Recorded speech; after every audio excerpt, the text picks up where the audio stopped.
అంటే శత్రువు నీ మీదకి ఎలా ప్రయోగిస్తున్నాడో అలాగే శత్రువు వచ్చి ఈ రాళ్ళు రొట్టెలుగా తీసుకో, ఇంకొకటి అని యేసుప్రభుతో చెప్తే యేసుప్రభు ఏ విధంగా మాట్లాడారంటే వాడికి దేవుని వాక్యాన్ని చెప్పేశాడు.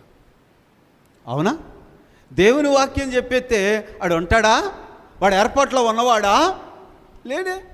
నేను అదే అంటున్నాను, ఏర్పాటులో ఉన్నవాడైతే వాక్యానికి స్పందించి మారు మనసు పొందుతాడు.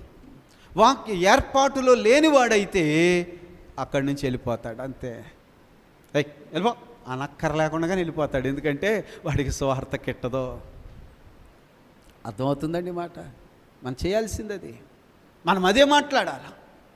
దేవుడు మన హృదయంలో తన వాక్యాన్ని ఉంచాడు. నేర్చుకుంటున్నాం, మనం ధ్యానం చేస్తున్నాం. మనం వాక్యంలో నిన్నటి దినాన్ని మనం చదువుకున్నాం కదా.